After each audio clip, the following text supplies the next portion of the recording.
In a world where demons and humans live separated, a small boy appears lost in the desert. His name is Mori and he holds a mystery no one understands. When a grumpy demon finds him, the two begin an unexpected journey between magical cities, dangers, and discoveries. A friendship is born capable of changing everything, but after all, who is little Mori, and why is everyone looking for him? Our story begins in a dark and abandoned building. A squad of soldiers advances with caution. The leader of the squad activates the scanner, which maps the area with a red light. In that moment, one of the soldiers shouts that the target is here, and the team advances quickly. The light of their flashlight reveals a cornered child, who looks wild and frightened, but suddenly the child bursts away at high speed. Trying to escape the squad, the leader then orders them to throw the device. Trying to capture the fleeing target, the scene shifts abruptly to a room, where a boy wakes up with a jump, startled. He sits on the bed, and the story explains that the strong sunlight woke him. The place seems to be an orphanage, a special protection zone for children, but as he steps off the bed, his feet full of scars reveal a difficult past. The story explains that this place was strange to the boy, who walked all clumsy. After all, he now had flat flooring, clean clothes, and even prepared food on the table. The boy spent most of his time alone on a hill, until other children appear. They invite him to play together, but the boy becomes completely terrified at the idea. Suddenly, he throws himself on the ground like an animal, with the hair on his body standing on end. With this bizarre reaction, the other children run away screaming, completely scared of him. The boy stays on the ground, and becomes confused when a butterfly lands on his head. In that moment, he throws himself backward and lies on the grass, seeming a little more relaxed. From a window, a woman in a wheelchair observed the whole scene from afar. She then asks if he does not speak, but the caretaker says he just never learned. The woman continues, explaining that the rescue team believes he grew up with animals. The younger caretaker compares him to Mowgli, but the other woman becomes confused by the name. The woman in the wheelchair laughs, saying that young people do not know the story. She then explains that she is from a time far earlier than when that caretaker arrived. At that moment, the orphanage church bell begins to ring, calling everyone. The children all run excitedly toward the caretaker, who calls them to gather. The boy watches curiously as one of the boys receives a letter sealed with wax. He becomes thoughtful until a voice explains that what the boy is holding is a letter a red-headed little girl adds, saying it is from a sponsor and that sometimes gifts come. She then looks directly at the boy and asks if he does not have a sponsor. The girl pulls him by the hand, explaining that a sponsor is an adult who looks after him. But the boy disagrees, saying that adults are bad, so she proposes a middle ground. She says that Matthew brags so much about the gift he got that she felt like hitting him. The girl also complains about the tacky dress that Lily got from her sponsor, and she even comments that Joe talked to her sponsor, finding the whole situation disgusting. Then the boy asks about her, but the girl says she does not need one, because her mother will come get her. She remembers the promise that her mother would come after she slept for 100 nights. The boy becomes confused, but she explains that 100 nights pass in the blink of an eye. She says she hopes her mother comes soon. He looks to the side, with a thoughtful and slightly hopeful expression. That night, the boy observes the starry sky from the window of his room in the orphanage. The story then says that the child blinked his eyes, as if seeing something special. The scene shifts to the classroom, where the teacher says that they came from space. She holds 2 dolls, explaining that that was how everyone became friends. But a boy with glasses interrupts the class, stating with certainty that this is a lie. A girl asks why the teacher would lie, and he says it is because they think they are just children. The boy then opens an old and thick book, to prove that he was telling the truth. Surprised, the others ask where he got the book, and he reveals he took it from the principal's office. He begins reading, explaining that a long time ago aliens came to Earth. The story shows giant and colorful aliens appearing above the city buildings. The news spread, showing the chaos and panic of people with their arrival. Humanity fought with an ultra-powerful weapon called hake, but something went wrong. The aliens simply opened a portal and ate the weapon, forcing humans to surrender. Back in the present, the bell rings and the caretaker starts calling the children by name. She then calls for Mori, and our protagonist becomes confused, Not understanding anything, the caretaker approaches Mori with a smile, and says that there is a letter for him. The boy takes the envelope, which has a red wax seal right in the middle. The woman says that now he has a sponsor, and asks if he is not happy. He then finds the red-headed little girl standing in the hallway. Looking very upset, as he gets closer he sees that her face is full of tears, because she had been crying. Suddenly, a strange noise draws their attention, coming from a covered table. The girl tells him to go away, while she was still crying. He then begins to walk in circles around the table, very afraid of what might come out of there. The girl remains huddled in the corner, confused by her friend's strange reaction. On the floor he finds a bitten cookie along with some twigs and flowers. Mori crawls toward the objects, investigating what he thought was a monster's hiding place. The girl then explains that all of that are things she values and kept there. She picks up the cookie from the floor, grumbling with a look of disgust on her face. The girl reveals that the 100 nights have already passed, and that her mother lied to her. The girl cries, saying that now she is completely alone in the world. Seeing her sadness, Mori sits beside the girl in an awkward gesture. Little by little, she calms down, and even manages to give him a small smile. The boy offers the cookie and she asks if she can really eat that. He starts drooling with desire as she brings the food close to his mouth. The sunlight illuminates their hiding place, making the atmosphere a little happier. She notices that he cannot read, and takes the letter from his hand to help. But upon opening it, she sees that the letter has only a single word written: hello. Outraged, she shakes the envelope and asks if that is all, and something falls. What falls to the floor is a beautiful bright blue flower that looks like crystal. Mori becomes completely hypnotized by the beauty of that mysterious flower. Later, he takes the flower to bed and places it beside the pillow. At that moment, he has a strange dream, seeing himself as a baby surrounded by blue flowers. Back in the room, a blue light shines while Mori sleeps peacefully. Time passes in the orphanage, and the church bell rings, marking a new day. With that, Mori continues receiving letters and gifts, and everyone thinks he is very lucky. He has already accumulated so many gifts that the other children are impressed with the quantity. While his friend complains about the letters, the others are delighted with the crayons and the talking doll. The children then wonder what kind of person the sponsor is, and why they are so kind. One of the boys says that adults are nice when they feel guilty, leaving Mori confused.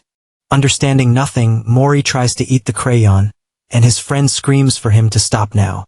She calls him dumb and shows the right way, explaining that it is used for drawing. Seeing the color on the paper, Mori becomes shocked as if he had discovered a new world. The scene changes, and the principal invites the children to help wash the clothes on a sunny day. The text explains that it was the principal who called them for the fun task in the backyard. With great enthusiasm, the children roll up their pants and step into the buckets with the clothes. One of the boys is surprised to see that his toes have become all wrinkled, but Mori's friend finds no fun in it and calls the others idiots for thinking that is amazing. Mori, however, seems to enjoy himself greatly, stepping in the water and making soap bubbles. Mori has a lot of fun in the water, and the girl comments that it is amazing. She then warns him not to step too hard, but a voice calls her name, Dina. Confused, she looks into the distance and runs off upon seeing someone. Shouting the name Radina, her face fills with joy and emotion, with a smile from ear to ear. In the rush to leave, the girl ends up knocking over the water bucket by accident. She runs into her mother's arms and screams with happiness. Giving her a very tight hug, her mother holds her tightly, while the other children observe the scene from afar. Mori stands still, with a confused and slightly sad expression on his face. He watches the two walking away, leaving together across the green field. The scene changes, and the girl, now at night, says goodbye, asking him to take care of himself with her bags ready. She advises him not to eat fast so he does not get sick.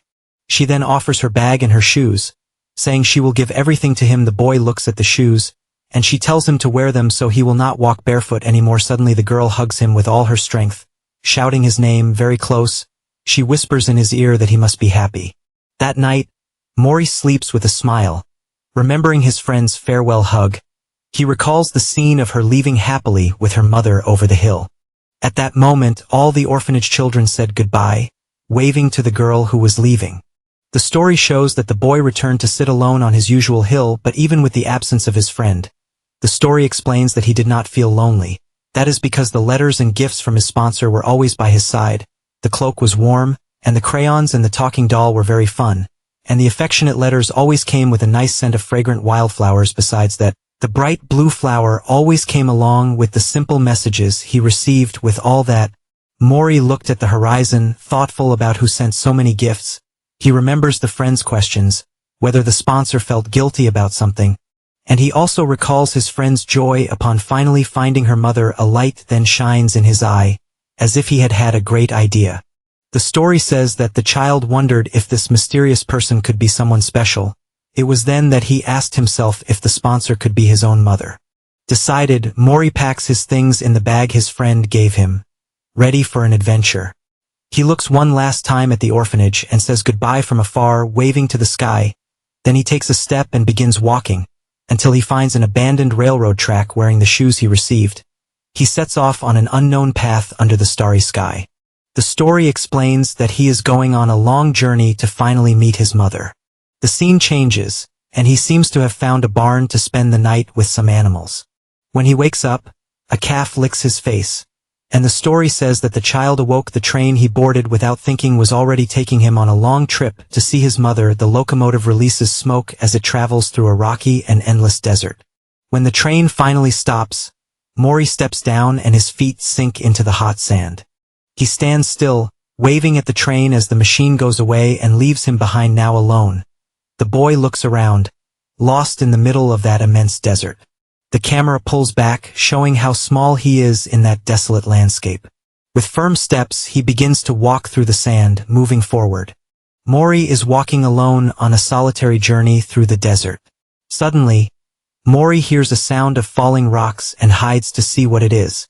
He looks ahead with a confused expression, not understanding what is happening. In the distance, he spots a group of people approaching in the middle of the desert. At that moment, a gang of bikers appears at high speed, looking like bounty hunters. Mori becomes completely terrified by the frightening appearance of those men. Without thinking twice, he turns around and starts running as fast as he can. The gang then starts chasing him through the sand, surrounding the boy from all sides. The scene cuts to a mysterious man with white hair and a serious expression. He watches the entire chase from atop a rock, mounted on his motorcycle.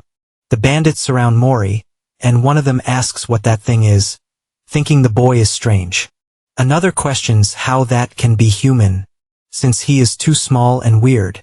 One of the henchmen then asks if they can still sell him, but the other does not answer. Mori is on the ground, exhausted and sweating in fear for having been captured by them. One of the bandits then suggests that they could simply eat a little piece of him.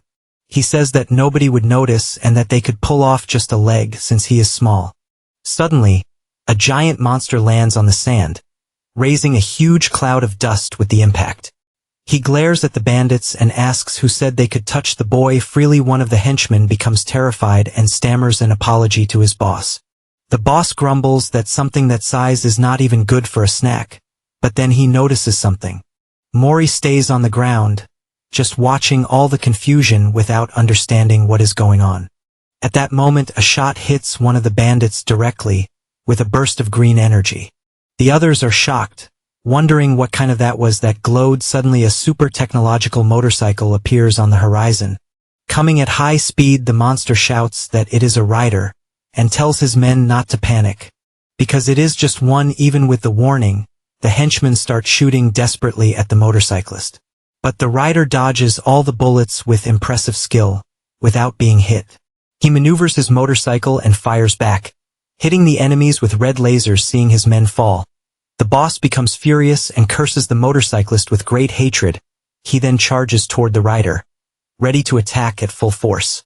With a roar of fury, the monster stretches his claw, preparing the final strike, but the rider accelerates his motorcycle. Dodging the attack with a very risky maneuver, the monster's strike hits the ground and causes a gigantic explosion of sand and dust. With a confident smile, the boss watches the smoke, thinking he won the fight. But his hand begins to glitch, as if a computer program were malfunctioning. Suddenly he looks up with wide eyes. Completely in shock, the rider leaps with his motorcycle above the smoke. In an incredible aerial maneuver, he then activates an energy weapon, which begins to shine with a very strong blue light. A beam of energy is fired from the sky, creating rings of light and hitting the ground.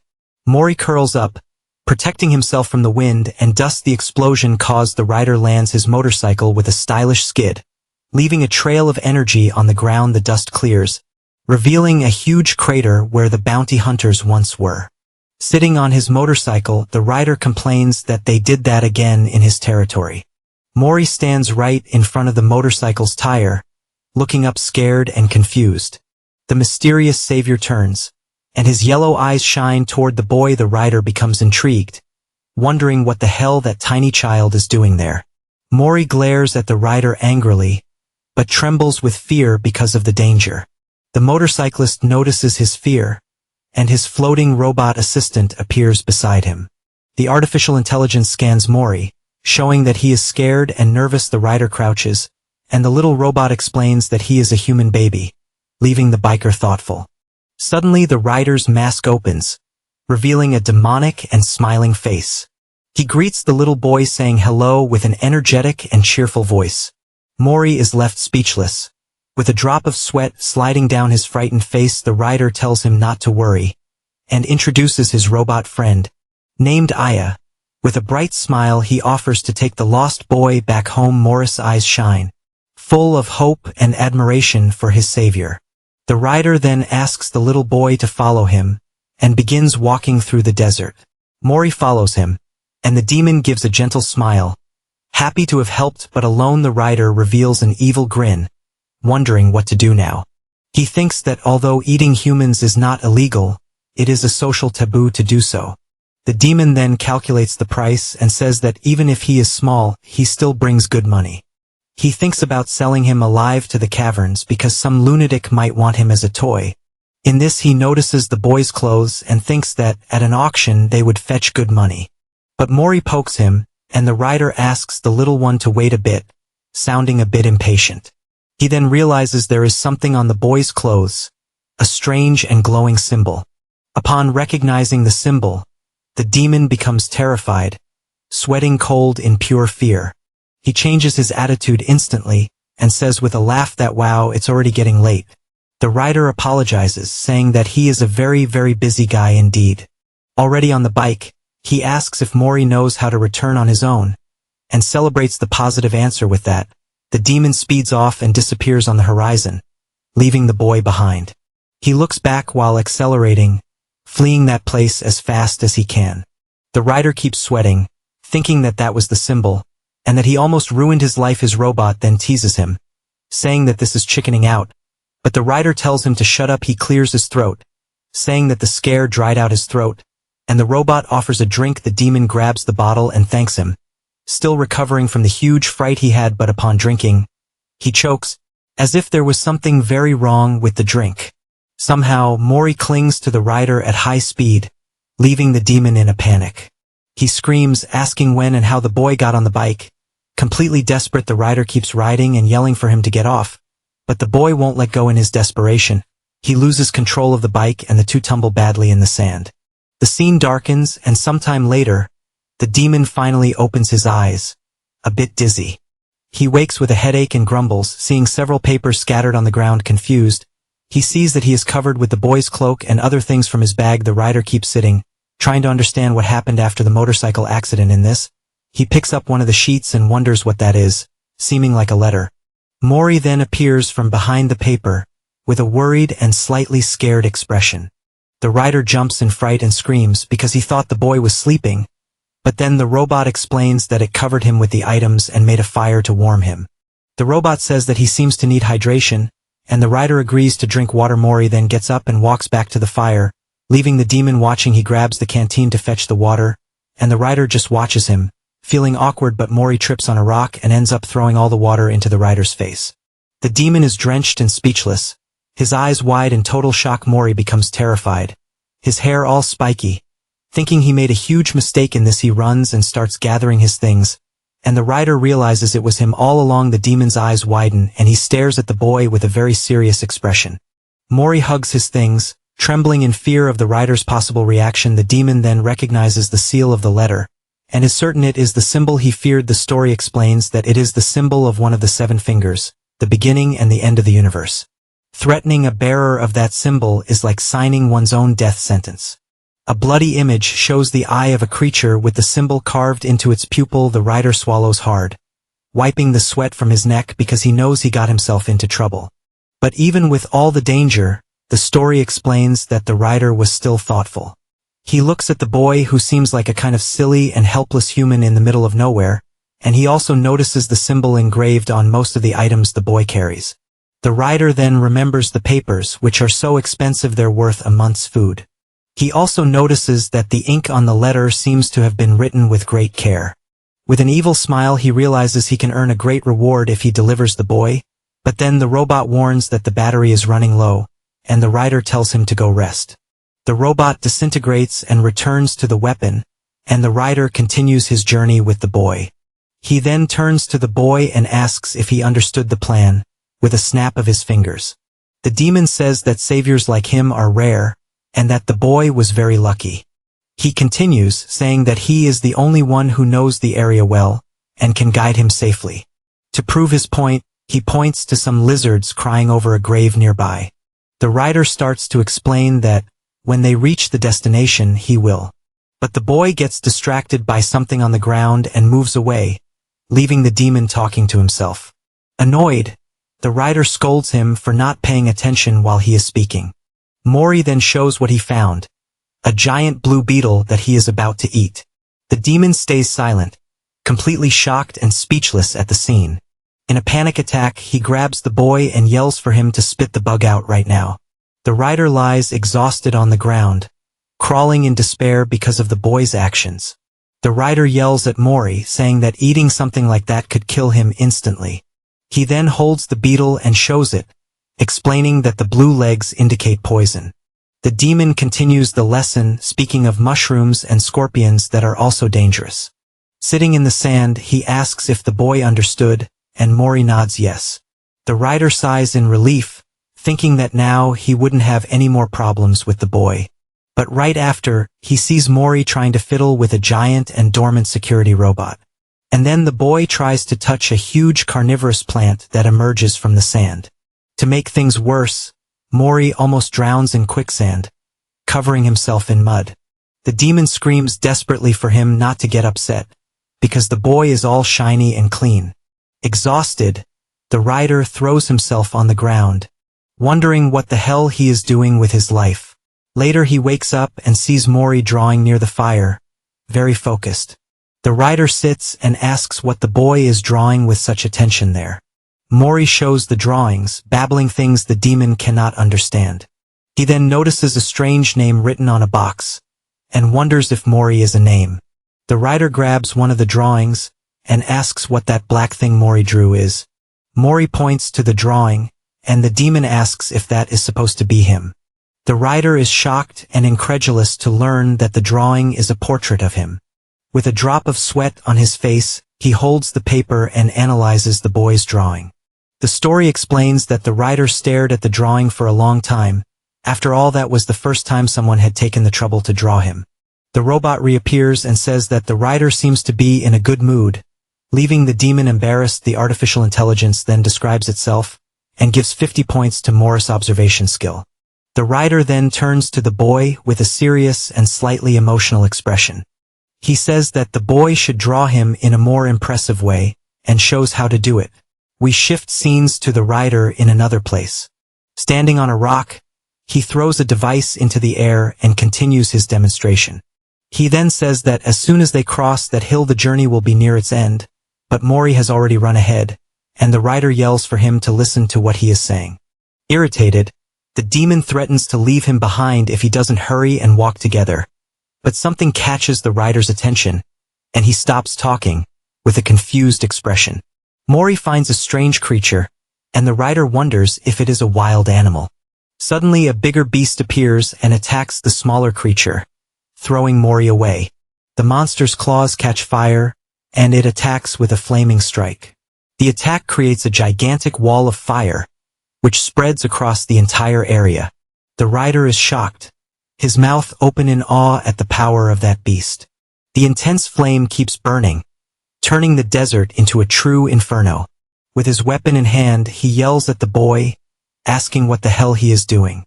He then runs toward the fire, while the monster flees with its prey. The rider stretches out his hand, trying to reach the boy before the flames get him. The scene fills with an intense red, showing the rider's silhouette in the middle of the fire. The story explains that the rider panicked at the flickering flames. After all, the child would be charred without leaving a trace if he stayed there. But at that exact moment the boy's cloak begins to flutter in a strange way, and that made the flames around him disappear, one by one, miraculously. The story explains that it was like a magic cloak, protecting him from danger. After the fire dies out, Mori sits on the ground, completely unharmed and safe. The rider is left open-mouthed upon seeing that the bigger creature is caring for the baby. He runs to the boy and asks, stuttering if he is okay after everything. The demon kneels, exhausted and relieved, saying he almost had a heart attack. But suddenly he turns with a furious look toward the monsters. The rider draws his weapon and curses the creatures, calling them little turds. The bigger beast turns around ready to fight, and the baby hides behind it. But Mori scolds the rider, saying he is acting like the victim after setting everything on fire. He yells that the little monster is also a child, and that it almost became barbecue because of him. The rider points the weapon at both, asking if they are thinking about running away now. In this, the robot reappears and warns that something is approaching from under the ground. The sand begins to tremble, and a gigantic creature, looking like a dragon, emerges from the earth. The colossal monster rises, its blue eyes shining in the desert darkness. The rider is shocked and curses, because he realizes that that is the adult of the species. He then stands in front of Mori, determined to send him back before fighting. The robot warns that the monster is coming, and the rider prepares for impact. The giant creature then crouches in front of them, seeming calm and gentle. The monster lowers its head, bowing before the rider and the other creatures. The demon becomes embarrassed, and tries to threaten the beast, but the robot asks why he is yelling. Mori then approaches one of the creatures, which seems a bit confused by the situation. The little creature gives him a huge yellow crystal, which shines with a strong light. The boy opens his bag and stores the gift, while the others watch the scene. He then pets the creature with a feather, and it becomes all happy and bouncy. The rider is shocked, not understanding why they are circling around the boy. The creatures then climb onto the bigger monster, which begins to sink back into the sand. The baby nestles against the large beast, seeming happy and safe beside its family. The rider watches the scene, and Mori turns to him, holding his cloak tightly. The demon explains that he almost died today, and that he only survived because of the cloak. He says that the cloak is magic, making fire disappear and regulating temperature. The rider then advises Mori to be grateful to whoever gave him the cloak, and the boy agrees. The rider grumbles, unable to believe he is surrounded by cute and glowing creatures. Later he lies down to rest near the fire, while Mori stays awake. The boy stares at the demon sleeping, with a thoughtful and slightly worried expression. The rider then calls his robot, asking it to show the data about humans. The artificial intelligence projects a holographic screen, loading all the information. The robot shows the data, which include the life cycle and DNA structure of humans. The rider looks at the data and agrees, seeming to understand a bit more about the species. He concludes that, if humans reproduce, then this child must also have a mother. The story explains that humans appeared while the masters of the earth were away, and that they wanted to believe everything belonged to them, even other human beings. The writer thinks that, seeing how things reached this point, the powerful do not care. He turns to his side with an irritated expression, thinking about the cruelty of humans. Meanwhile, Mori is already sleeping deeply. Covered by his warm and magical cloak, the demon moves closer and watches the boy sleep. With a softer look, he then reaches out and holds Mori's little hand, in an unexpected gesture of affection. The boy's little hand squeezes the demon's finger, creating a bond between the two. The scene shows the two sleeping together near the fire, as if they were father and son. The writer wakes up and watches Mori sleep, with a thoughtful and determined look. While he sleeps, the boy turns and nestles into the demon's arm, surprising him. He then lies down again with a smile on his face, seeming to have made a decision. The scene changes and a voice says it will find him. The writer and his robot watch Mori sleep, and the voice confirms that it will, without any doubt.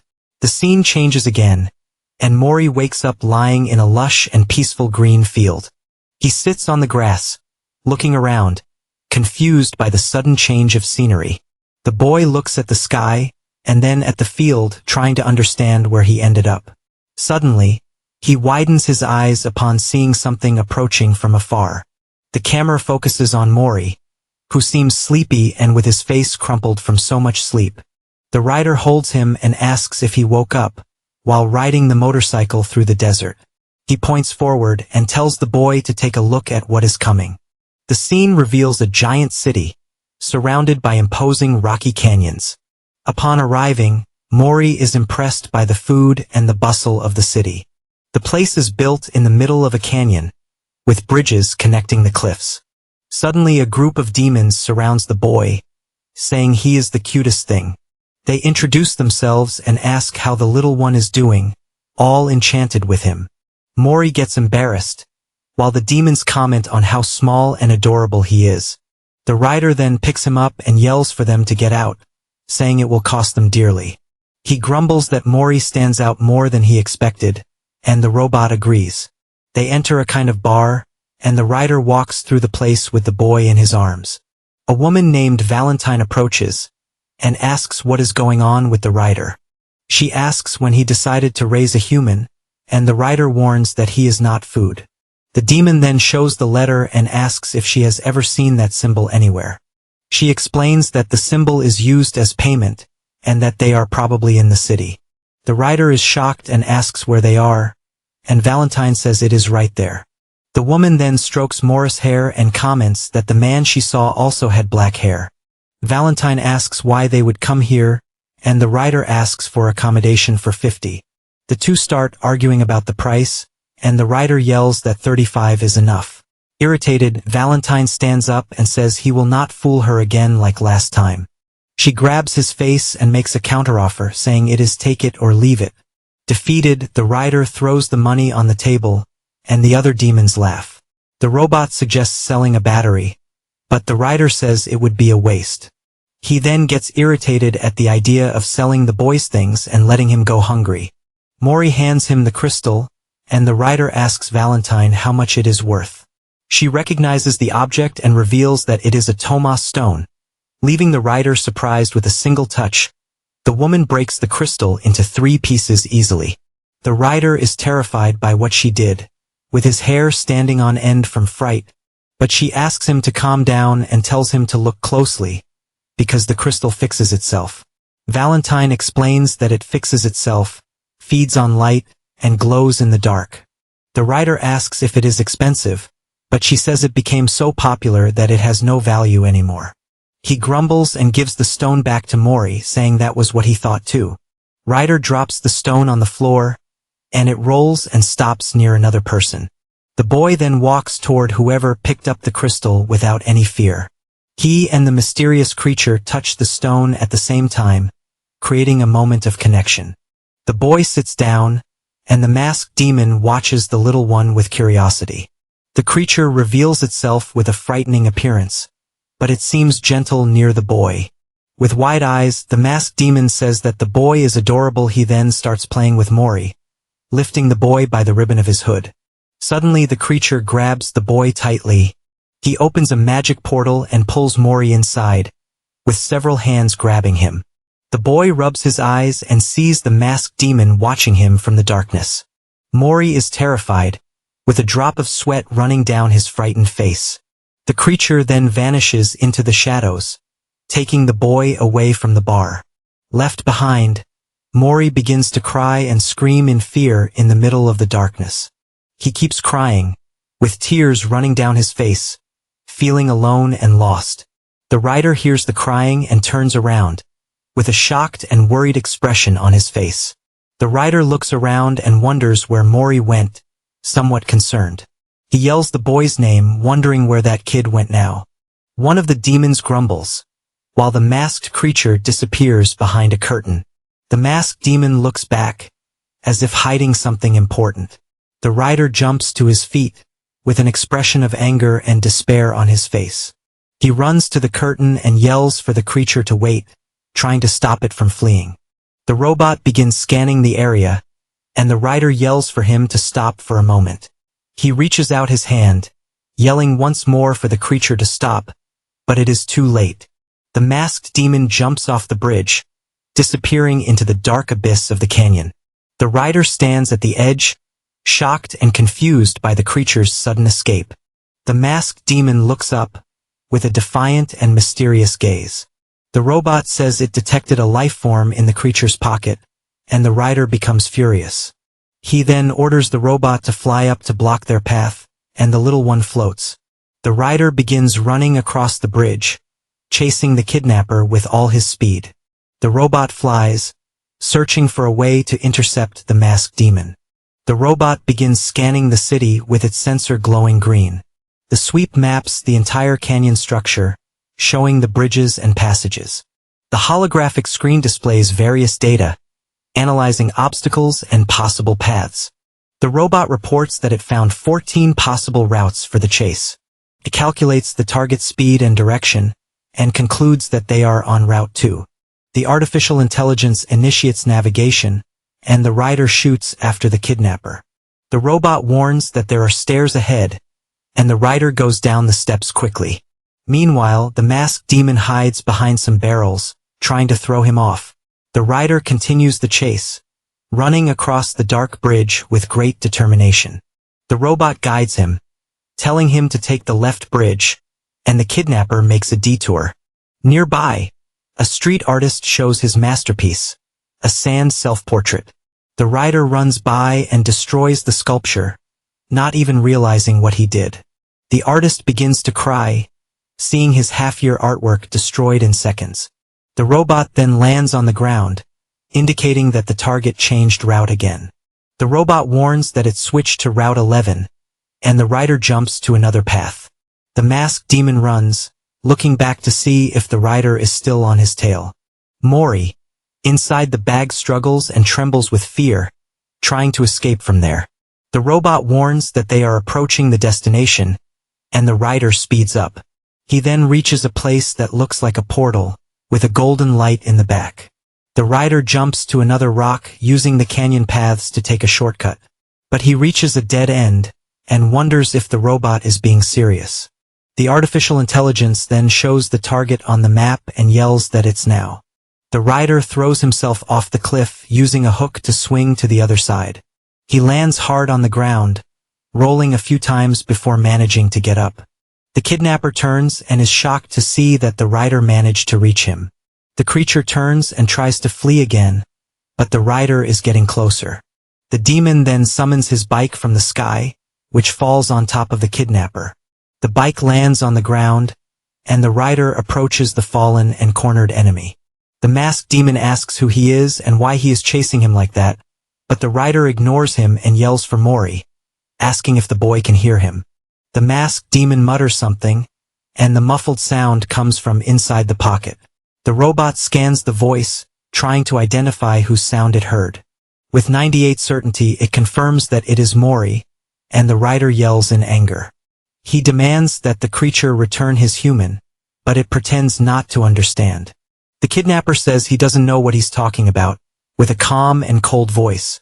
He continues, saying that this is something he has raised since forever, and provokes the rider. The robot warns that Mori's fear level is rising, making the rider even more furious. He points the gun and orders the creature to stop talking nonsense and take the boy out of there. But the masked demon refuses with a simple and direct no. He says the boy is very cute and that because of that, he will raise him. The creature repeats that he will raise the boy because he is too cute to let go. The kidnapper recognizes the rider and provokes him, calling him crazy. He continues saying that the rider is an infamous outlaw with an illegal offspring. The rider then asks how someone as dangerous as him can raise a human. But the masked demon replies that he can raise him with much more love than he can. The masked demon says the rider also wants the boy because he likes him. He challenges the rider, proposing that they ask Mori himself who he prefers to stay with. The creature goes silent for a moment, staring at the demon with its empty eyes, but he dodges the subject, saying that the boy's opinion is not important in that situation. The rider then prepares to fight, and the robot transforms into a powerful weapon. The kidnapper warns that shooting in the city will put him on the wanted list, but the rider doesn't care, and Morris crying echoes in the darkness, leaving him desperate. The story shows that the child was scared and saw no way out of that dark place. Suddenly a voice speaks to him, and it was the doll his mother gave him. The masked demon then makes a proposal, saying he will be generous and give in. He proposes to keep the head, and the rider can keep the boy's body. The robot screen shows that the remaining energy is 63, enough for one shot. The rider thinks he has the power to blow the enemy's head off with a single shot, but he hesitates because the compression of the muscular pocket could crush the boy. He gets irritated, wishing he could get Mori out of there before shooting the kidnapper. The kidnapper gets annoyed by the rider's silence and dares to ignore him like that. Suddenly he feels something strange moving inside his cloak, and gets startled. The masked demon groans in pain, not understanding what is happening in there. He screams desperately, and Mori comes out of the pocket, leaving a puddle of liquid behind. The rider smiles and Mori runs toward him, fleeing from the kidnapper's hands. The creature screams that it is disgusting, trembling with anger and disgust at the situation. He becomes furious, yelling about how the boy dared do that inside his pocket. The scene focuses on Mori, who keeps running away, unaware of the kidnapper's fury. In the blink of an eye, the rider fires an energy shot that rips the enemy's arm off. The masked demon screams in pain, lamenting having lost his arm and his jewels. The rider approaches and stares at him, telling him to listen well to what he is going to say. With Mori in his arms, he threatens the enemy, telling him not to touch the boy again. He continues the threat, saying he will make him crawl like a snake if he disobeys. The rider grumbles, realizing the shot was too loud and drew attention. He then calls his robot and the bike reassembles so they can escape from there. The rider picks Mori up, checking if the boy's clothes are clean. With the problem solved, they get on the bike and speed across the desert. The demon breathes in relief, and Mori looks at him with a confused expression. Suddenly the rider starts laughing loudly, happy with what happened. He mocks the kidnapper, laughing at how the enemy got all disgusting and irritated. The robot praises the tactic, saying it was a truly ingenious method of escaping. The rider then hugs Mori and congratulates him, saying he did really well. He says he is very proud of the boy, and Morris' eyes shine with joy. The boy climbs onto the rider's shoulders, feeling majestic and victorious. The robot asks which direction they should go, and the rider says it's the fastest route. With Mori on his shoulders, he announces that they are going to the whale cradle. But the boy starts climbing onto his head, and the rider yells for him to get down. They arrive at a place full of fog and get off the bike to continue on foot. Mori climbs a hill and looks around, curious about the new environment. Suddenly the boy's mouth opens wide, amazed at what he sees in front of him. The scene reveals a mountainous landscape, with the two exploring the new territory. They travel through forests, ruins, and deserts, living many adventures together. At night they camp and cook over the fire, sharing a moment of peace. Elsewhere they find a sinister forest, with branches that look like tentacles. In a dark cave the rider faints, and Mori gets scared by a strong light. The robot saves the data, recording that the strange creature fears strong lights. They then arrive in a cave with the phrase "No War" written on the wall. The rider picks up an improvised shield, and the two prepare for what comes next. They navigate through an underground river with Mori on a raft, and the rider swimming beside him. Upon arriving in a dark cave, they see several red eyes watching from the darkness. Suddenly a swarm of flying creatures attacks, and the rider tries to protect himself. Mori disassembles the robot, taking a green piece that glows with an intense light. He then rubs the piece on the rider's face, as if it were war paint. The journey continues, and their bike flies over a green field under the moonlight. Mori watches the moon with a thoughtful look, remembering everything he has lived. The scene reveals a starry sky, with a school of giant flying whales. One of the whales flies over their bike, creating a magical scene. Mori reaches out his hand, amazed by the beauty of those flying creatures. The rider smiles, happy to see the boy's joy at that spectacle. He activates the autopilot and lifts Mori into the air so he can see better. The boy stretches out his hand, trying to reach the stars and the whales in the sky. One of the whales approaches, and Mori's mouth opens wide at its grandeur. The boy's little hand almost touches the whale's skin, in a moment of pure magic. Mori's eyes shine, reflecting the starry sky and the lights of the aurora borealis. The school of whales continues its journey, disappearing on the starry horizon. Mori closes his eyes and remembers a loving voice. The memory shows a woman with dark hair, hugging the boy with love. The mother's voice echoes, and Mori sleeps with a smile on his face, feeling loved.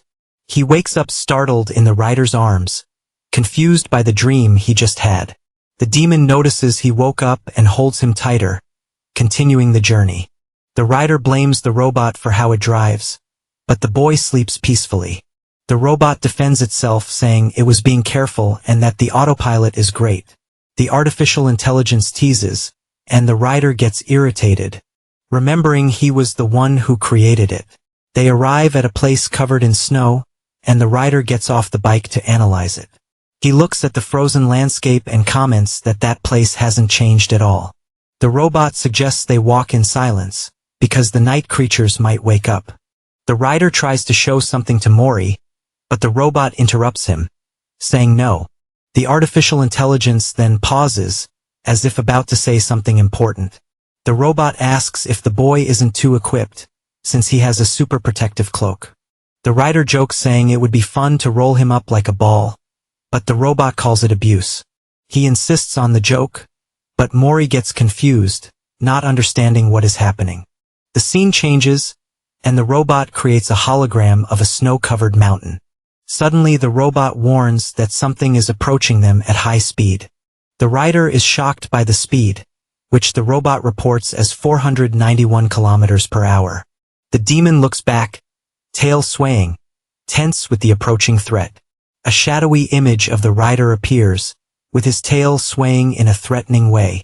He says he has a bad feeling, and decides to change the plan and go by motorcycle. The demon gets on the motorcycle and speeds through the snow, fleeing the approaching threat. The robot reports that the distance is decreasing, and that 2 minutes remain until arrival. With 53 seconds left, Mori looks back with an expression of fear and concern. The robot warns that it can already see the target, and the rider accelerates even more. He then turns and prepares the weapon, ready to attack whatever is coming. The rider fires a green energy beam, trying to hit the enemy pursuing him. But the shot explodes in the air, as if it had hit an invisible and powerful barrier. The demon is shocked, and a sphere of dark energy forms in front of them.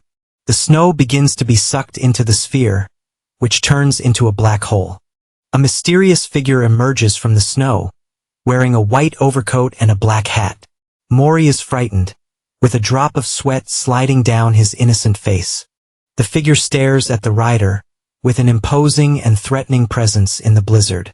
The rider is shocked, for he has never heard of a hunter who could use black holes. The rider gets irritated, not believing they hired someone so strong because of a few little shots. The mysterious hunter observes from afar, while the rider flees with Mori on the motorcycle. The demon hugs the boy tightly, determined to protect him from danger. A creature with a blue helmet turns, watching the scene in silence and mystery. The rider asks the robot what the chance of winning is, and it answers that it's only 16. He is shocked by the low percentage, but the robot says there is still a margin of error. The demon knows the chances are accurate, and recognizes that the enemy is very strong. He decides he needs to avoid a frontal fight so he doesn't risk the boy's life. In this case, he needs to take a drastic action, and risk everything at once. With the weapon in hand, he yells that it's now or never, ready for all or nothing. The rider fires a hook at the mountain and uses the momentum to jump over the abyss. The motorcycle flies through the air in a dangerous maneuver to try to lose the hunter. The enemy simply watches from afar, standing in the snow, as if waiting for something. The rider then yells at the robot, telling it to release the power limiter. The motorcycle's panel displays a warning, and the robot reports that it is accessing acceleration mode. A warning appears on the panel, showing that the motorcycle is entering super speed mode. The robot warns to be careful with fractures, and the rider's weapon glows with energy. A blue beam of light descends from the sky, creating energy rings and opening a crater. The explosion creates several holes in the mountain, releasing a powerful blue energy. The rider celebrates, saying the enemy is reacting, and that they can manage something. Mori is frightened, and an avalanche of rocks and snow begins to fall toward them. The giant avalanche almost hits them, and they continue fleeing at high speed. The demon speeds up the motorcycle, with the boy in his arms, trying to escape the pursuit. The motorcycle flies through the snow with the robot in front, guiding the way at high speed. The rider yells for Mori to hold tight, while the boy screams in fear and adrenaline. Suddenly, the rider turns with an expression of surprise and concern on his face. The robot warns that it is seeing the ice bridge just ahead their objective. The rider fires an energy beam in the hunter's direction, trying to slow him down. The shot opens a path of energy, but the enemy keeps approaching. The hunter then creates a blue energy sphere, preparing for a counterattack. The sphere of energy moves toward the ice bridge, creating a path. The rider realizes that for some reason the hunter has no intention of attacking. He understands that if they can reach the bridge, they might have a chance to escape. The demon looks forward, his eyes shining with hope and determination. But suddenly the hunter appears in front of the motorcycle, blocking their path. The rider is shocked, and the enemy attacks him with impressive speed. The hunter grabs the rider's throat, choking him with absurd strength. The rider tries to break free, but the enemy's hand is too strong and he cannot. The hunter lifts him into the air, leaving his feet dangling without touching the ground.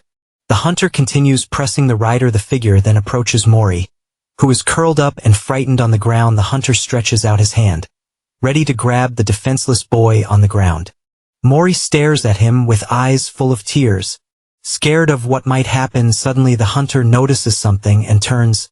With an expression of surprise, the rider jumps from the cliff and attacks the enemy with a powerful flying kick. The hunter manages to defend himself, but the impact of the blow throws him far away. The rider falls to the ground, injured but determined to protect the boy at all costs.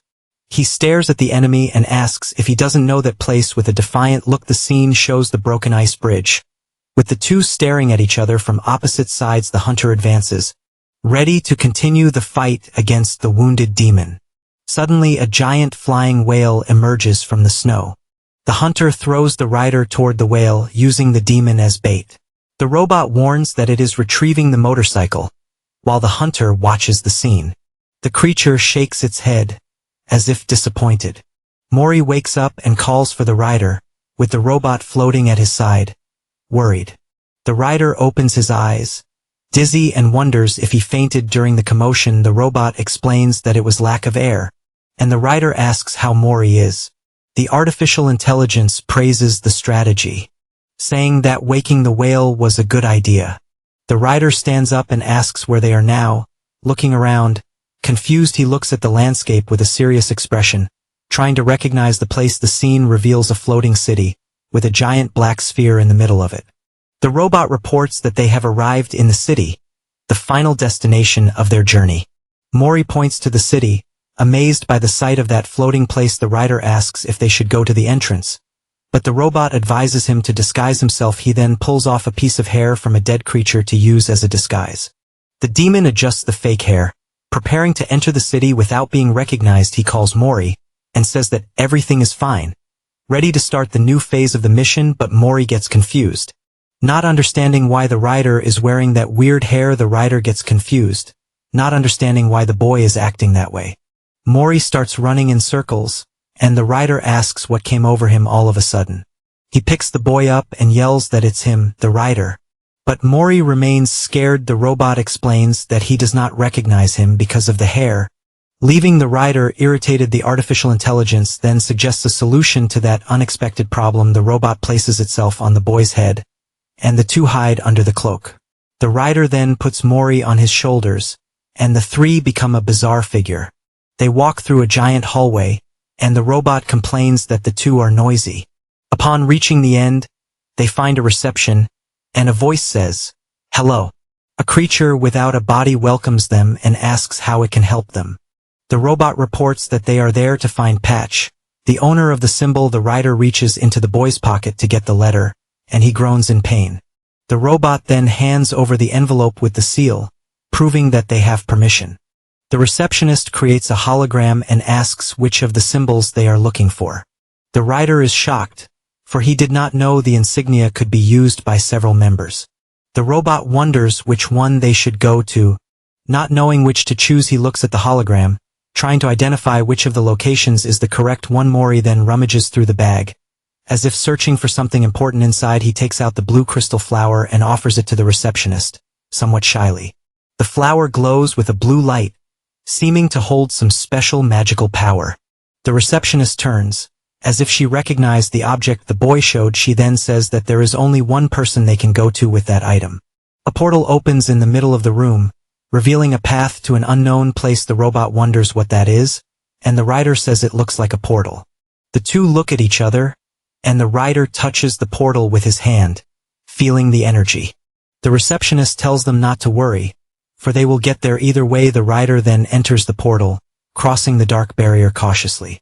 They walk through a dark hallway, until they find a light at the end of the tunnel. The scene reveals a green field, with a blue sky and white clouds. The robot says wow, and the rider is amazed by the beauty of that place. They arrive at a mansion in the middle of the field, and the rider comments on the unique taste. Mori looks at the house with eyes shining in expectation and curiosity. The robot says that Mori is in a good mood, and the boy starts running through the grass.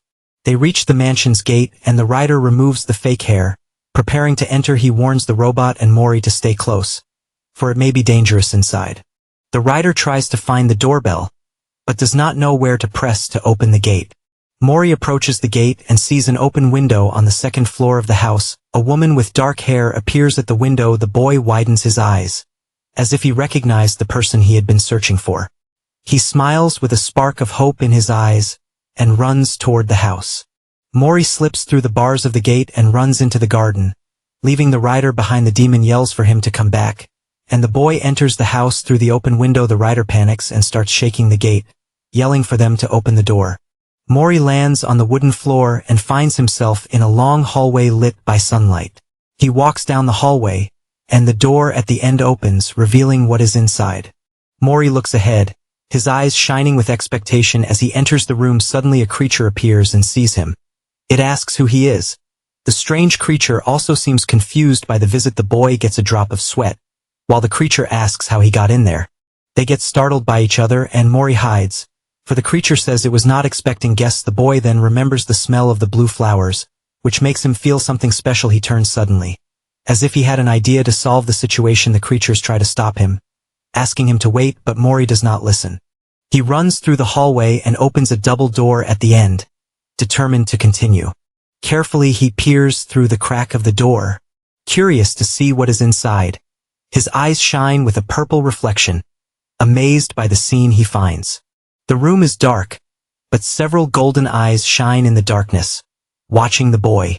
Mori stands still in the middle of the room, looking forward, not knowing what to do. He then remembers his friend's hug, crying with happiness upon finding her mother. The creature with angel wings turns around, and Mori stays there, frozen, waiting for a reaction. Mori remembers his mother, and the image of her hugging him with affection comes to mind. The winged creature stretches out her hand, trying to gently touch the boy's head. But instead of smiling, Mori starts crying, his face all red and swollen. Rider arrives running and yells his name, worried about what happened there. Mori keeps crying, mouth open in a heartbreaking sob. The winged creature and Rider stand still, shocked by the boy's reaction. The boy's crying echoes through the mansion, leaving a sad atmosphere in the air. Some time later, Mori is curled up under a table. Still scared and crying, Ryder crawls under the table and tries to cheer him up. Inviting him for a snack, he then suggests they draw something, and throws himself on the bedroom floor. Exhausted, Mori asks Ryder how the boy is, and he says he needs some time. Mori comments that Ryder seems worried, and he says it's the first time he's seen him cry. Ryder confesses that the mother wasn't as good as he imagined, and the angel becomes confused. The creature then introduces herself as Miria, Mora's sponsor, leaving Ryder surprised, and the story reveals that she is the leader of the Pei, the organization behind the symbol. The scene shifts to night, and the moonlight illuminates the room they are in. Mori wakes up in the middle of the night. With a sleepy expression and flushed cheeks, he sits on the bed and sees the robot charging while Ryder sleeps deeply. The boy approaches the demon's bed and watches him sleep. Curious, suddenly Mori jumps on top of Ryder, who wakes up in shock and screams in pain. The demon grumbles and asks the boy to calm down, but Mori won't stay still. The boy then leaves the room and peeks down the hallway. As if looking for something, he goes down the stairs carefully. Exploring the dark mansion in the middle of the night, Mori reaches the kitchen and starts crawling on the floor, looking for food. The boy looks up, cheeks flushed.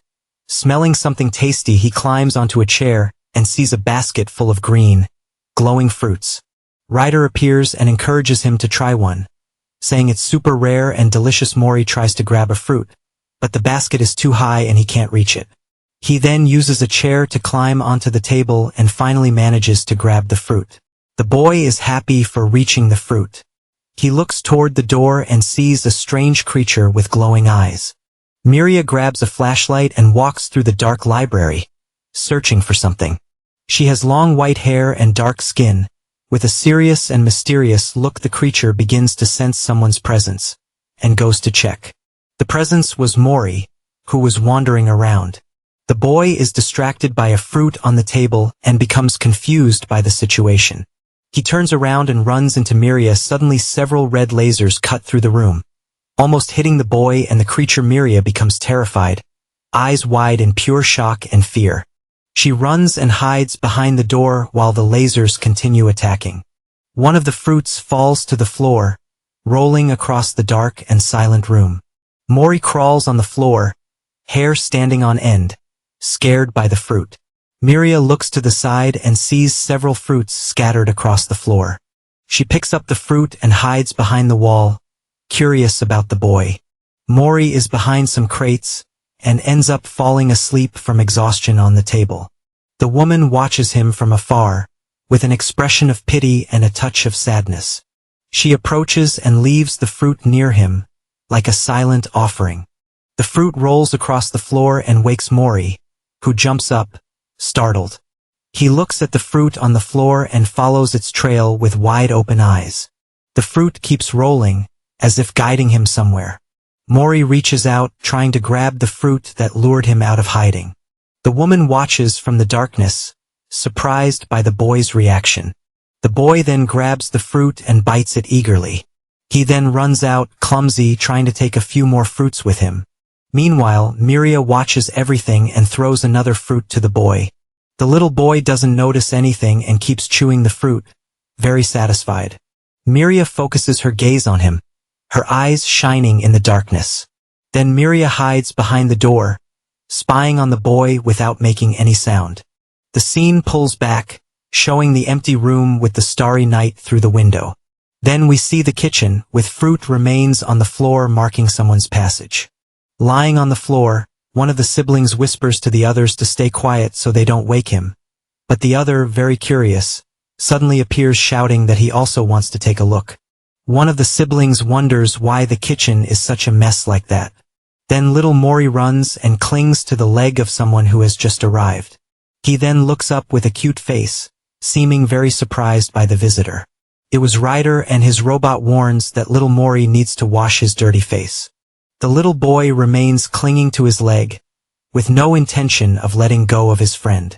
Ryder picks him up, pretending to be angry, but the drone comments that his body is honest. Then the little robot begins giving an important message to Mori about what happened yesterday. The scene shifts to a room, and someone serves tea while explaining that their friend has already left. Sitting there, Ryder thanks for the help because he didn't know how to express his. In response, the hooded being simply places a mysterious black box on the table. Ryder stares at the box for a moment and the other tells him to open the gift already. He then opens the box and an intense light shines from inside, completely surprising him. Inside the box there is a fragment of a star that glows with incredible beauty. He is shocked and wonders what that is, realizing it is a very rare item. In panic, he calculates the value, thinking the piece must be worth at least 60,000. He cries with emotion, imagining himself with his arms up and shouting that he is rich. The man thanks him for the work and Ryder laughs, remembering little Mori. But soon his smile fades and he becomes thoughtful about the moments he lived. He remembers when he protected the little boy from flying monsters in a dark cave, and also when they cooked and how the boy took care of him when he was injured. With these memories, Ryder lets out a sigh, realizing something changed inside him. The scene cuts to little Mori sleeping peacefully, with a smile on his face. Meanwhile, the little robot tries to get Ryder's attention, who seems distant. Suddenly he says he still doesn't want to leave, leaving the woman confused. He tries to explain, saying that Mori likes him a lot and he cannot abandon him. He tries to hide it, saying he thought about staying by Mori's side until he gets used to it. The woman then asks if he would really do that for them, seeming quite surprised. Ryder gets excited and shouts that of course, because they have been through a lot together. But suddenly he becomes confused, not understanding what is going on in the room. Then a shadowy creature appears behind him, making the poor guy scream in fear. The woman then introduces the figure, saying he is her assistant, Jill. She apologizes for the rudeness, explaining that he thought Ryder was a kidnapper. The little robot becomes suspicious, questioning whether that is really the truth. Ryder covers Morris' ears, but the drone asks why, since he does not understand. Then he lies down with the boy and tells him to take a look around while they talk. The little robot agrees with the idea, calling Mori to go explore the place with him. The little boy turns around and leaves the room, letting the adults talk alone. The scene shifts to a huge hall, and the woman welcomes Ryder. She invites him to sit wherever he wants, and he says they can start the meeting already. The woman goes straight to the point, revealing that they still couldn't contact Shalom. Ryder is confused and asks who the hell the Shalom is. He gets irritated with the creatures, shouting that even he knows the judge. How do they not? A narration explains that the judge is the master of the land, and possesses 7 great powers. The woman then reveals that Shalom is actually one of those 7 powerful beings. She also says that Jilly's black hole power was a gift given by him. An energy map appears on the floor, showing the vast domain that belongs to Shalom. A finger points to the map, indicating that Morris' shelter was right in the middle of the forest. Since it was in his area, they needed permission to enter but couldn't get it. She explains they also didn't receive any news about Mori, and that's why they took so long to act. But one of the creatures says Shalom is just a very busy person, and it's nothing serious. The woman warns she will keep trying to send the messages, maintaining a serious posture. She then asks Ryder to stay with Mori until they manage to contact him, and he agrees immediately. But one of the creatures approaches and asks if the real meeting will start now. Ryder gets goosebumps, not understanding this talk about a real meeting. Then, one of the beings arrives bringing a little tray with toy utensils. He grabs the tiny fork, becoming completely confused by that bizarre situation. Then he asks what that is, and the creature explains it is a utensil made for Mori. Ryder gets irritated, shouting that it is too small, but the other says Mori is tiny. The creature defends itself, saying it made several other items and calls everyone to show them. They present a giant bed, saying it is perfect for Mori, who loves staying underneath it. 2 of them approach excited, asking what he thinks of the creations. Ryder gives a little laugh, thinking to himself that these people are really enthusiastic. The scene shifts to Mori, who is alone holding a strange object in his little hand. He explores the place, which is a huge hall full of windows and writings on the ceiling. With his little robot, he opens the door and goes out to the balcony, ready to explore more. Mori and his little robot keep exploring the house, passing through the kitchen full of food. The robot then teaches him the names of things like the lamp and the flower vase. Then little Mori keeps pointing at everything, curious to learn every detail of the place. The little robot becomes confused by the scene, but soon starts scanning the entire environment around them. He warns that there are leftover materials, and Mori climbs onto the chair to see better. The little boy climbs on the table and finds strange sketches, not understanding what they are. Then the robot explains that it seems to have been made by hand, making Mori even more curious. He then clarifies that he is talking about Morris' blanket, leaving the boy very surprised. The boy looks at his own cape, beginning to understand what those drawings mean. They were the designs of his blanket, and he sees the image of someone who made it for him. We see a close-up of Morris' eyes, which shine with the new discovery about the blanket. In that moment, one of the creatures finds him and asks if he really is the famous boy Mori. She says she is very happy that he is safe, because it was a struggle to stop Miria from leaving. The creature asks what they are doing, and the drone replies that they were exploring the mansion. The robot finds the house strange there, but she explains that Miss Miria built everything by herself. She continues, saying that Miria just wanted a way to try to understand him better. The scene shifts to Mori, who now spies on the mysterious woman from behind a door. He stays there watching in silence with his big eyes, full of curiosity about her. But suddenly the woman turns in his direction, and the little boy runs away scared. He passes by her like lightning. While the woman only watches him standing near the window, the woman gets a bit embarrassed about the situation. While Ryder observes everything from afar, he becomes thoughtful, trying to find a way to fix that awkward atmosphere between the two. The scene cuts to the mansion, showing that they have a long road ahead. Then Ryder has the idea that for now, it would be better if they became friends. The woman agrees, but the drone asks if Ryder has any good idea for that. Suddenly a light bulb turns on, and one of the creatures appears with a brilliant plan. And so begins the Operation Friendship with Mori, with the first step being to use snacks. The woman tries to approach, calling Mori and offering him some cookies, but the other creatures arrive first and already fill the boy with cookies and affection. Ryder eats a cookie and says this is easy, announcing the next step of the plan. The second step of the plan is to show interest in the boy's favorite items. In that, the woman decorates herself with Morris things, thinking the idea is perfect. Ryder tells her to walk near him, while the drone notices one of the boy's drawings. She walks beside Mori, who eats a cookie, and he notices the items on her clothes. The boy becomes terrified, and she apologizes and says she will return what she took. The third idea is to use a familiar appearance, and Ryder bets on his bike to impress. He asks his robot to bring the bike, and the small machine materializes the vehicle instantly. Ryder then teaches the woman to ride it, telling her to hold tight and press a button. But the bike shoots off at full speed, taking Miria and leaving the creatures desperate. The plan goes wrong again, and Mori now pilots the robot as they move to the next one. The fourth challenge begins. They need to recreate how they became friends, but they seem confused. Then the duo arranges the reenactment. One will be the villain, and the other saves the boy. Little Mori is sitting alone when suddenly a sinister figure appears in front of him. Seeing the scene unfold, the demon warns that the time to act has come. In that moment, the improvised hero bursts into the room yelling Morris' name to scare the villain. But the plan goes wrong, because the boy has already knocked out the enemy alone, leaving everyone shocked. The villain gets up irritated, complaining that the agreement was just intimidation after several failed attempts. The scene shifts to a dark and rainy night. Now the little boy is already in his bed, sleeping deeply and peacefully. He seems to be in a very heavy sleep, resting calmly after a busy day. Suddenly he begins to have a nightmare with soldiers and a disturbing vision. The boy wakes up in a jump, sweating cold and with eyes wide open in pure panic. He is looking around the dark room, still trembling in fear. A strong lightning bolt lights up the room, followed by a loud noise of something breaking outside. Very scared, the boy gets out of bed and goes to investigate the source of that sound. Meanwhile, in another room, Ryder is very focused, working on a holographic panel.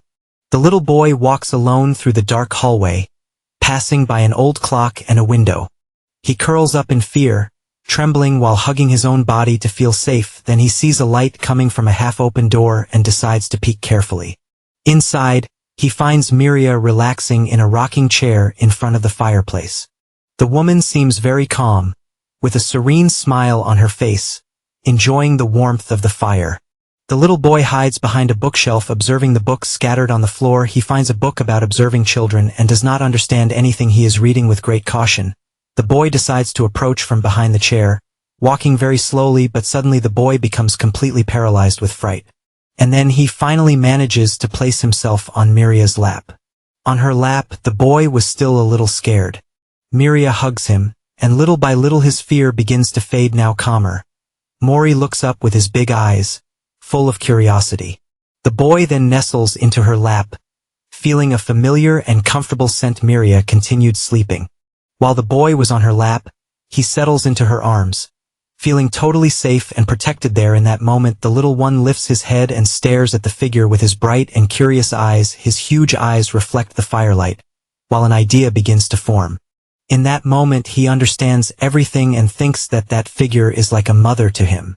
Time passes quietly, with the sound of the fireplace warming the comfortable environment. Suddenly the woman wakes up startled. Realizing she ended up falling asleep, she thinks it is already late, and that she needs to return to her own room soon, but when she looks down, she is shocked to see that the little boy fell asleep on her lap. She panics, wondering why Mori is there, and since when desperate she thinks about what to do and considers calling Ryder and Aya for help, but the boy moves. So she decides to stay quiet so she doesn't wake him. Seeing the boy snoring softly, her expression calms and she watches him sleep. With that, the woman hugs him gently, deciding to take care of him for now. She remains seated in the rocking chair, watching over the little boy's sleep near the fire. The scene shifts to the next day, with Ryder waking up and letting out a huge yawn. A small floating robot congratulates him on the job, but warns that it took longer than expected. In that moment, an overload alert appears, and Ryder remembers that he strained the system some time ago. He then decides not to overdo it for now, and the robot agrees with his order. Suddenly several people appear and cheerfully greet Ryder with a good morning. He gets a bit embarrassed by the warm reception. Not knowing exactly how to react, one of the maids asks if he slept well. Finding it strange that he woke up so early at that moment, a notification warns that the mail has arrived, leaving Ryder thoughtful. Another maid appears carrying a barrel, looking very happy with the task. Ryder then offers to get the mail, and the maid thanks him for the help. He asks them to take the things to Miria and runs toward the front door. Arriving there, he grabs the envelope and sees a danger poster with several creatures. The robot comments that the print came out well, despite a strange noise it made. In that moment, the woman suddenly appears calling for Ryder, while he has a strange reaction. Ryder greets Miria awkwardly, saying that she seems in a good mood today. He then asks if she will be busy, but Miria replies that she has plenty of time. Excited, he says that's great because he needs help with Morris' clothes, but then he remembers an important detail. He is now a wanted man. Ryder panics because he was so focused on Mori that he completely forgot about that.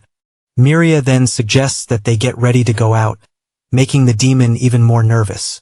Desperate, he asks her to wait and asks where they are going. She calmly replies that they are going to the center, leaving him confused.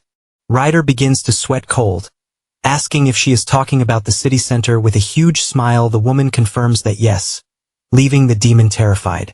He realizes he is completely doomed, already imagining the danger he will face. The scene shifts to a fancy store, where several attendants welcome them. They enter a very wide and white place, with a very minimalist decoration.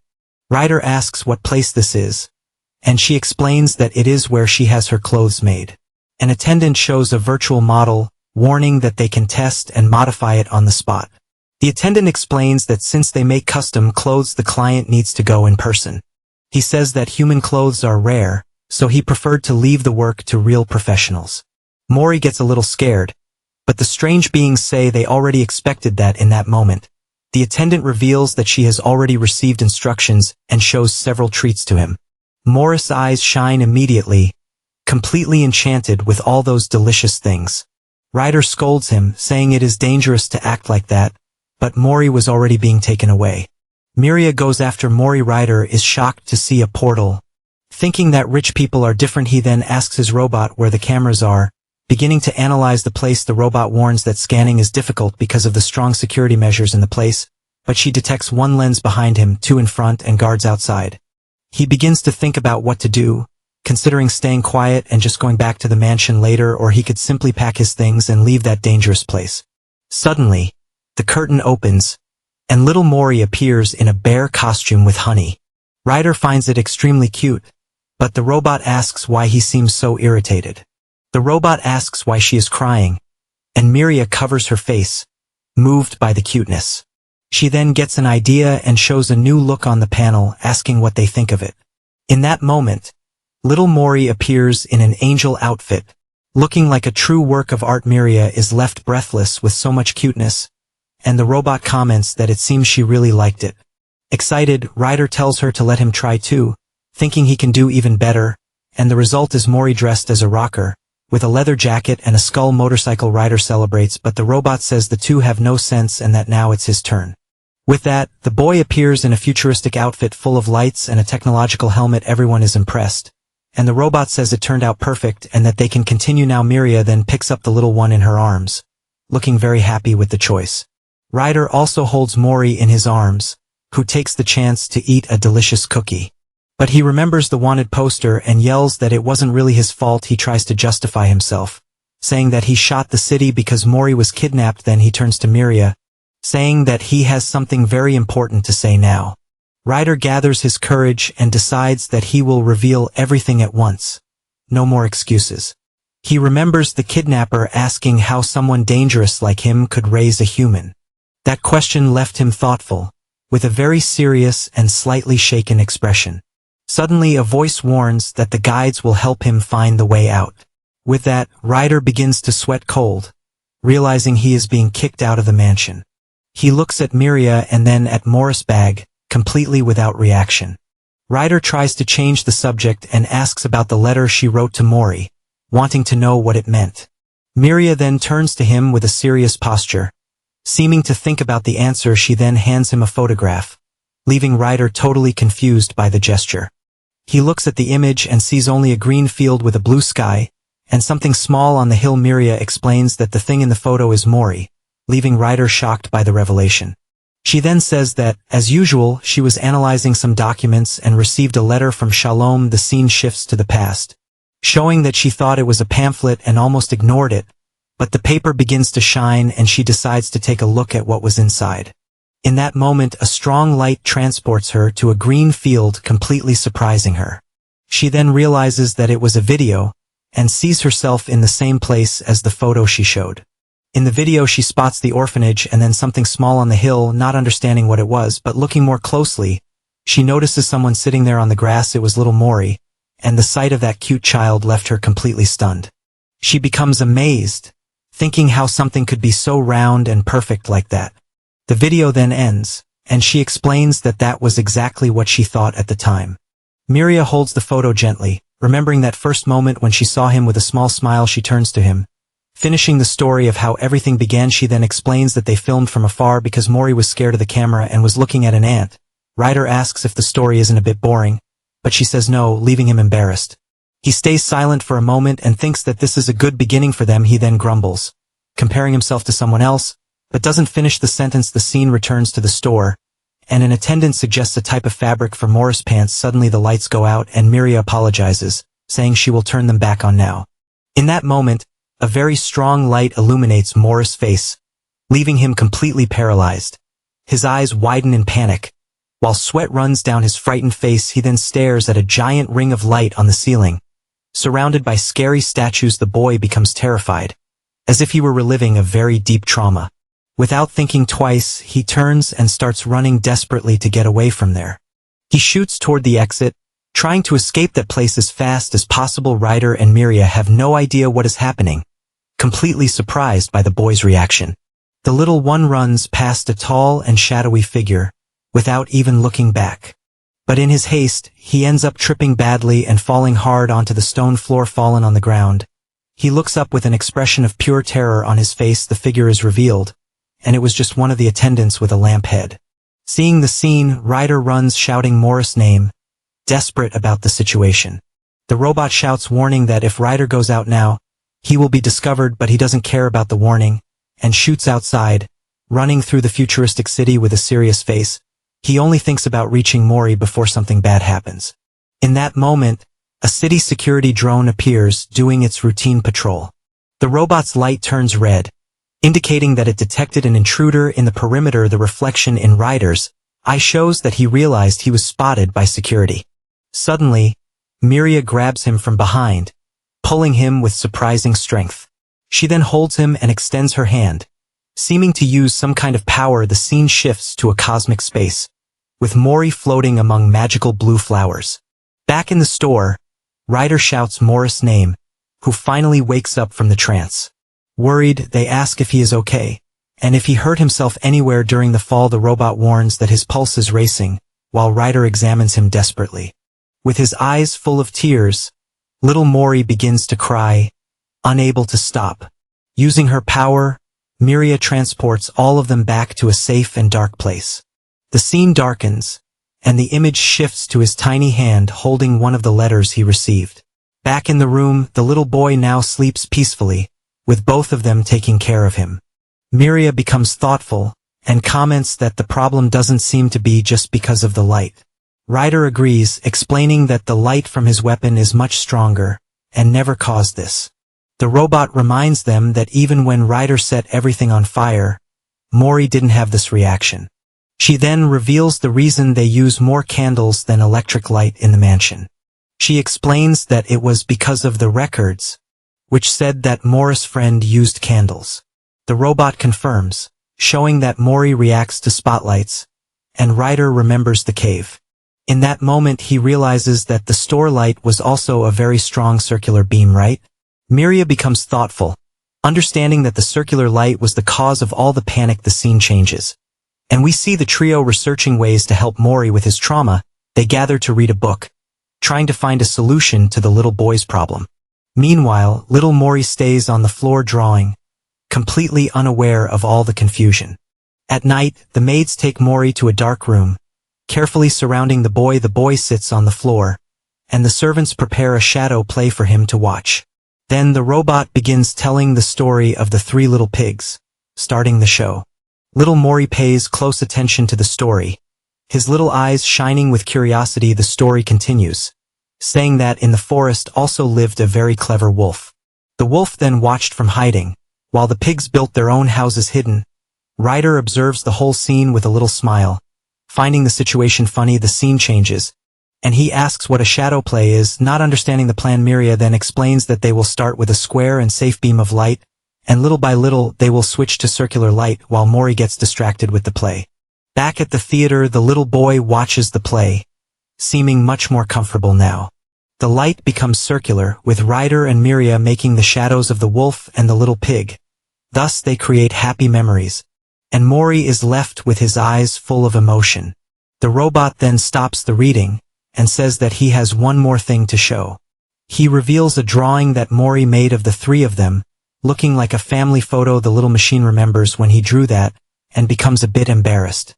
The story shifts, and the robot narrates that the little pigs decided to work together. The robot continues, saying that they agreed on the budget and the construction area, and with the builder's experience, Ryder understands nothing about that story. They then build a super house to fight against the wolf, leaving Ryder shocked.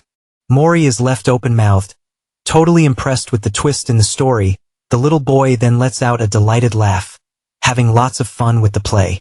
Ryder stares at the scene, still unable to believe what he just watched there. Miria is also left open-mouthed, surprised by the boy's positive reaction. The two then look at each other, and Ryder gives a small smile, happy the plan worked. But suddenly, a distant voice yells for them to stop fighting right now. The scene shifts, and a shoe is thrown as someone walks down a shadowy hallway. The mysterious figure approaches some statues, and orders them to call Miria. The scene cuts to the next day, with little Mori slowly waking up in bed. The story explains that the child opened his eyes because the strong sunlight woke him. The little robot appears flying and gives a very cheerful good morning to Mori, who is sleepy. The boy rubs himself against the robot, and he comments that the child woke earlier than usual. He stretches all over the bed, looking very happy and full of energy to start the day. The little boy then rolls across the bed, stands up and starts peeking over the mattress. With his big eyes, he stares at something on the other side of the room. Very curious, he then begins crawling across the bed, heading toward what caught his attention. But suddenly he finds an obstacle in the way and becomes a bit confused. It was Ryder, who hugs him and asks to sleep just 10 more minutes.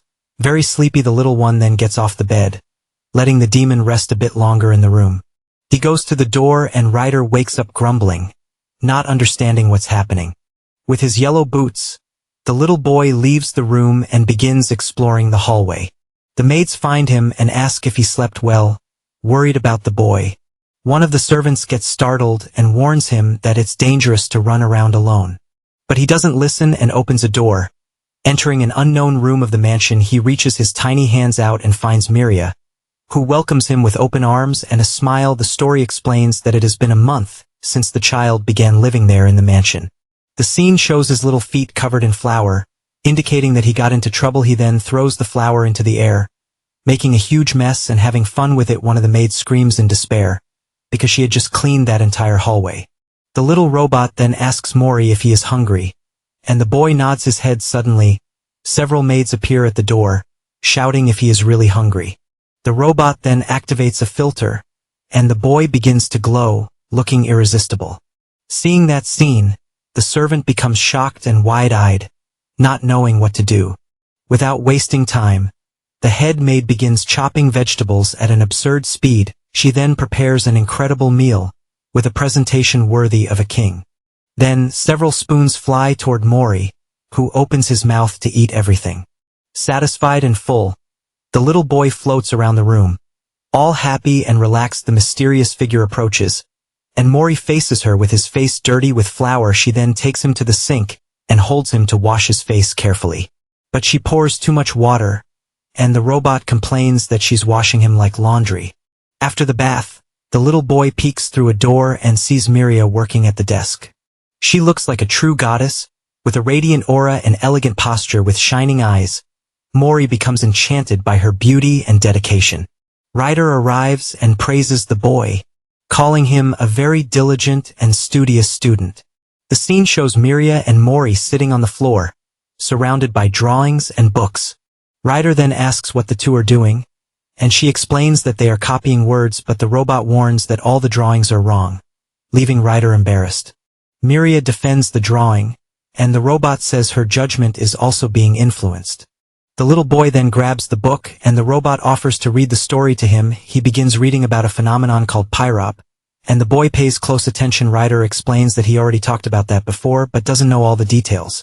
Miria then explains that when the lifespan ends, the cells prepare to return. She continues, saying that they can divide from 1 to 1, or from 1 to many. The woman reveals that she came from the judge's fourth finger, and that Shalom is probably the first.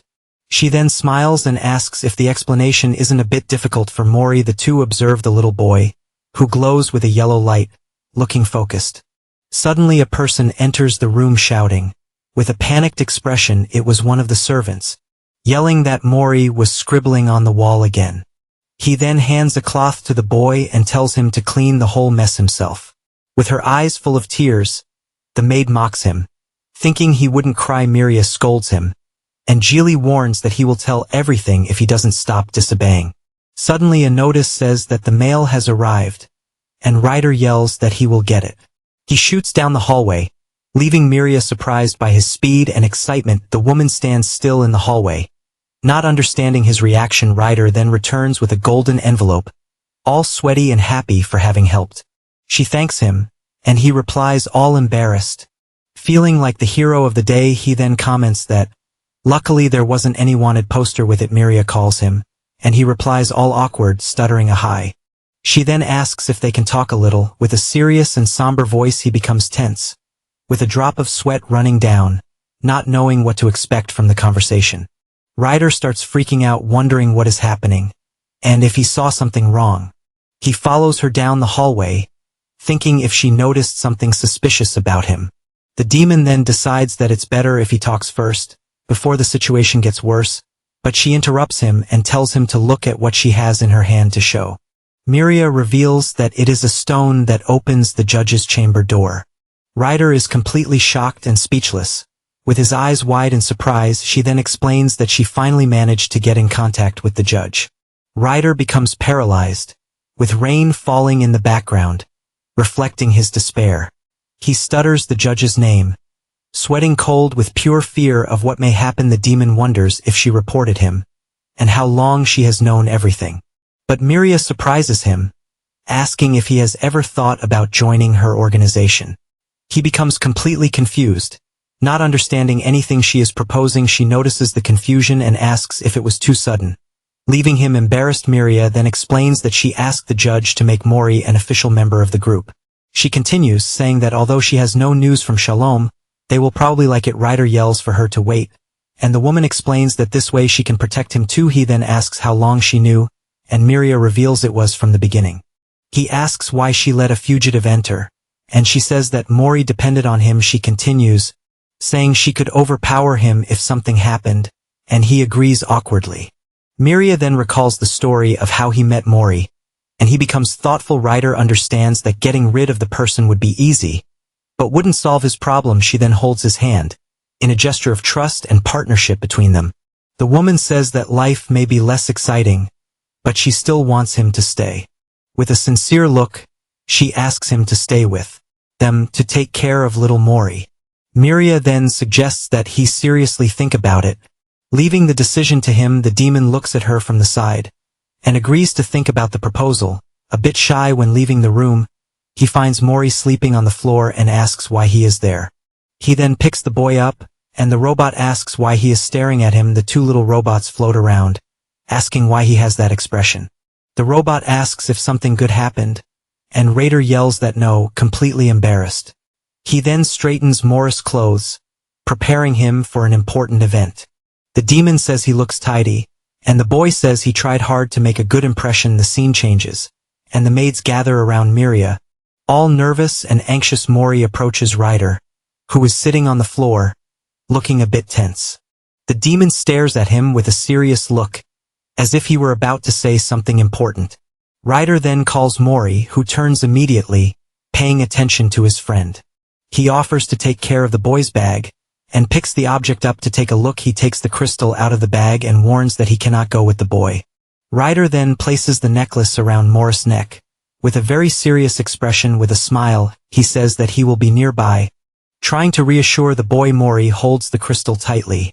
Looking more confident and ready for whatever comes, Miria warns him that he can postpone if it seems difficult, and asks if he will be okay. The two then look at each other. In a moment of tension and shared understanding before the meeting, the woman throws the stone upward, and it begins to shine with a golden light. A black portal appears in the middle of the room, and everyone gathers around, ready to go. Miria explains that she needs to go ahead, and asks the two to wait and follow the plan. With his little yellow boot, the boy takes a step forward, ready to enter the portal. He then enters the portal, crossing the dark barrier with great courage. The scene cuts, and the little boy finds himself in a dark and imposing room with two statues. Meanwhile, Ryder and the others watch everything through a holographic screen. Miria walks through the hall, which has giant columns and other hooded figures. She then touches a symbol on the floor, and the stones begin to levitate around her. The maids grow worried, but Ryder reassures them, saying that everything is fine. Suddenly, a giant cosmic entity appears in front of her. Calling her name, Ryder is left open-mouthed. Realizing that the colossal creature is the judge himself, Miria walks toward the entity, with a calm and respectful posture. Miria waves, and the creature seems to respond to the call. Guile advises him to look only at Miria and move forward, without averting his gaze. The little boy then stops in the middle of a circle of light. Ready for his presentation, he holds the crystal tightly, watching the figure walk away and leave him alone. Through the screen, Ryder and the servants celebrate, saying that the shadow play worked. With firm steps, little Mori begins to walk toward his objective. Miria waits for him in the middle of the cosmic space. With a serious and imposing posture, the boy keeps walking, with a determined expression and full of courage on his face. He then approaches one of the hooded figures, who seems to be a guard. The creature looks down at him, with a ring of light shining on its mysterious face. The circular light reflects in his eye, and he remembers the trauma he experienced in the shop. Triggered by the trauma, The little boy stumbles and falls hard onto the dark floor. Through the screen, Ryder and the servants watch the scene with wide, panicked eyes. Miria screams his name, desperate, while Guile only observes the situation. The guard approaches the boy, who remains fallen and frightened on the hall's floor. He then extends his hand and asks if the boy is okay, trying to help him stand, but Mori pulls away. With a sweaty face and an expression of pure fear and distrust, the hooded creature tries to approach again, with its face shining in the darkness.